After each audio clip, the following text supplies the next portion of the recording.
Сәлем достар, домалақпастар, бұл мен Әділет, и менің қасымда София. нан жеп жатырмын. Не надо. Да. Қазір достар, менде секіруге сия алмай жатырмын, секіруге. И содан мен өшіріп қосып жатырмын. Спорт программист. Мына жақта секірмейді вообще. Да. Сен де секіре алмадың ба?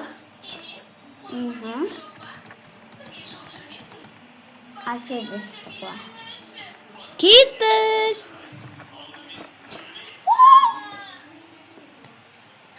Дай одну.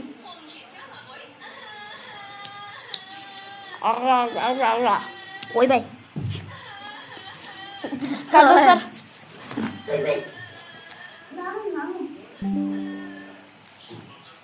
Смотри, что это сообщение?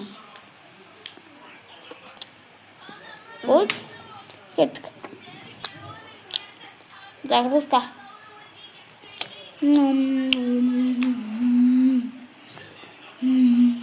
Это что за 14 будет?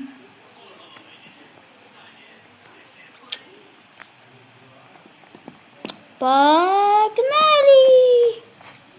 О. Что за лес? О чем мы бежим? О, Дед Пердун! Дед Пердун, здорово!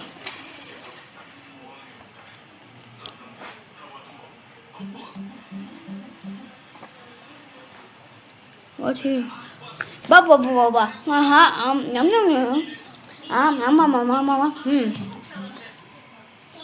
You sell? I am sure at sea. Oh, yeah. Here will do at you.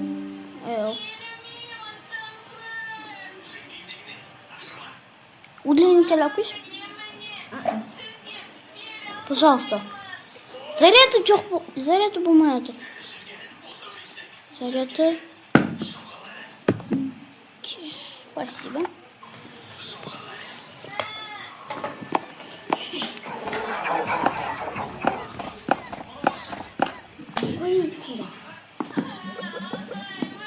Можешь. Куда?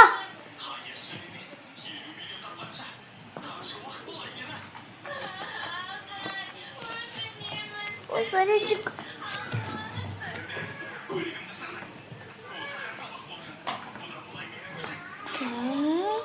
Так.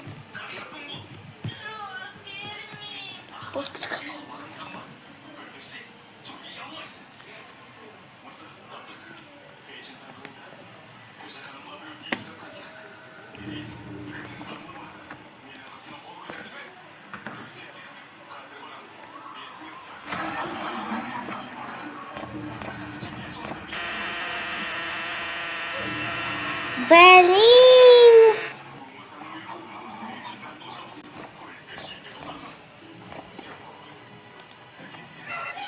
Хотя... Някып.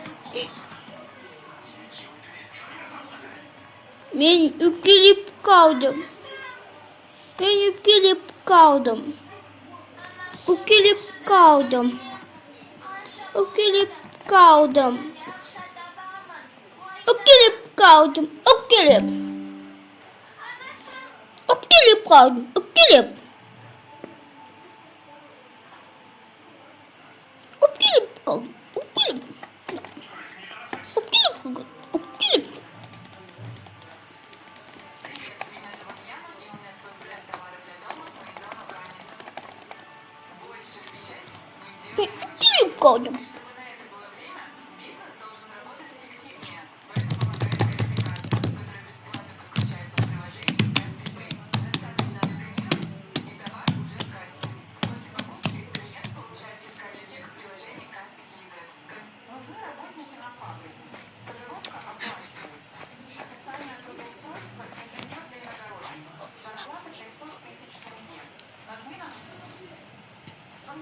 бір, екі.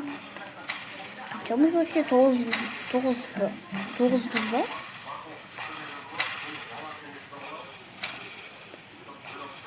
Бір, екі. Ой, не кетті.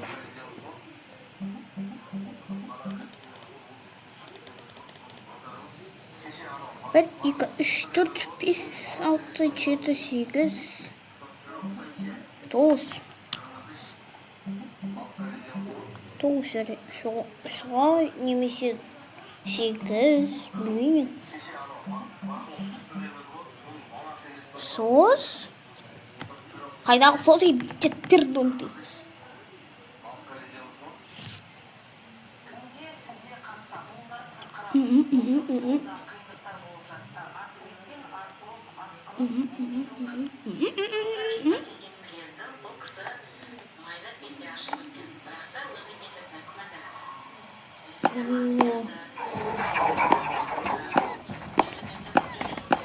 Ого, начинаем уже. Красный друг, друзья.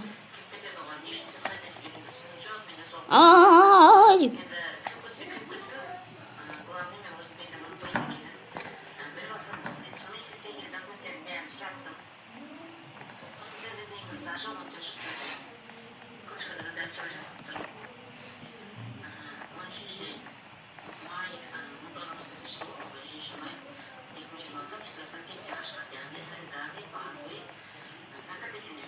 Базовый минимал.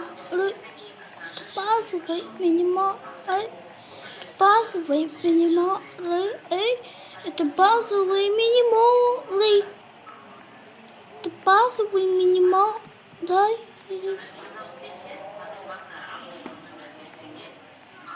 Базовый минимал. Базовый минимал. Шай.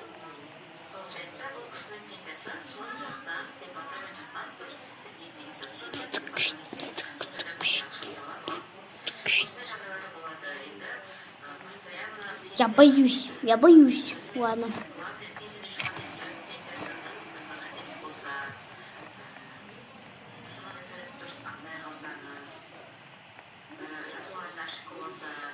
Базовый минимал. Базовый минимал. Базовый минимал.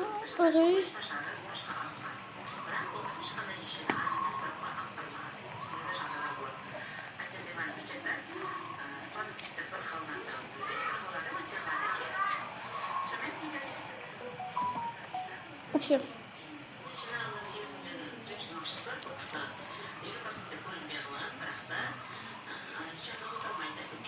Это базовый минимал.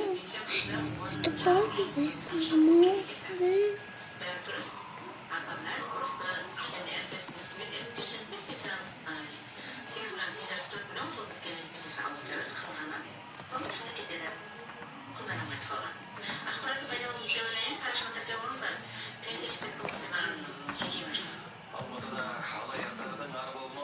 Я случайно.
Алтын номерге WhatsApp-қа шығыңыздар, қазақстан бойынша жасап.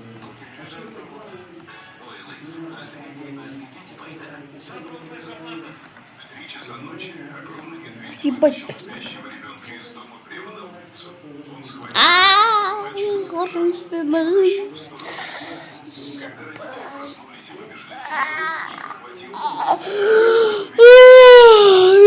Уже через несколько секунд стало ясно. Этой ночью медведь пришел не как хищник, а как спаситель. За несколько месяцев до этого лесник по имени Сергей однажды услышал в зимней тайге странный звук. Сначала он подумал, что это треснула ветка, но потом различил тяжелое хриплое дыхание. Осторожно раздвинув ветви, он увидел медведя. Огромный зверь попал Я просто коробка. Я просто коробка. Я просто коробка. Я никто еще. и не смог пройти мимо. Я никто еще. Медведя освободил его из железных зубьев. Я не игрок. Большим трудом перетащил к Я коробка. Во дворе в старом сарае он начал Я коробка. зверя. Жена Сергея, Ольга, сначала была в панике. У них был маленький сын Дима, которому едва исполнилось 3 года. Но медведь вел себя спокойно. Со временем он начал поправляться. Через несколько недель медведь уже мог свободно передвигаться. Он мог уйти в лес, но не ушел. Он лежал неподалеку от дома, а ночью Ой, обходил блин, я могу рычать. Маленький Дима сначала боялся и смотрел на зверя только из окна. Но однажды отец позволил ему подойти ближе. Медведь спокойно понюхал его руку и даже не проявил ни малейшей агрессии. С этого дня между ними появилась странная, но крепкая связь. Но однажды случилось то, что изменило все. Рано утром Дима проснулся раньше родителей. Увидев за окном прекрасную погоду, он тихо вышел из дома и пошел гулять в лес. Он шел все дальше, не замечая, что уже ушел далеко от дома. Медведь заметил это и пошел следом. Дорога привела мальчика к краю обрыва над рекой. И в этот момент земля Та-та-ра. начала осыпаться. И тогда из кустов рванулся медведь. Тара-ра-тара. Рядом схватил ребенка за одежду и выдернул его обратно на твердую землю. А затем, не отпуская, Тара-ра-тара. именно этот момент и увидели родители. Ау-ау-ау-ау-ау. Так сын от зуба. Они сначала Ау-ау-ау-ау-ау. но уже через секунду поняли. Ау-ау-ау-ау-ау. Ребенка. Ау-ау-ау-ау-ау. Стало бояться медведя. Ау-ау-ау-ау-ау. Закончилось. Браконьеры из Ау-ау-ау-ау-ау. медведь узнали, кто их был. Они решили отомстить. Однажды ночью они пришли к дому с оружием. Но медведь почувствовал это. Он начал беспокоиться, шуметь, разбудил Сергея. А затем буквально вытолкнул Диму из дома, не давая ему остаться внутри. Сергей не успел уйти в лес. Через несколько минут был охвачен огнем. Медведь проверил знакомым ему трупом и вывел старые ловчие из бочки, где они смогли укрыться. Позже Сергей вместе с егерями попытался задержать браконьеров. Завязалась перестрелка. Люди оказались в сложной ситуации. И тогда из леса вышел медведь. Он не нападал, но его появление изменило все. Лучше я поиграю аквапарк.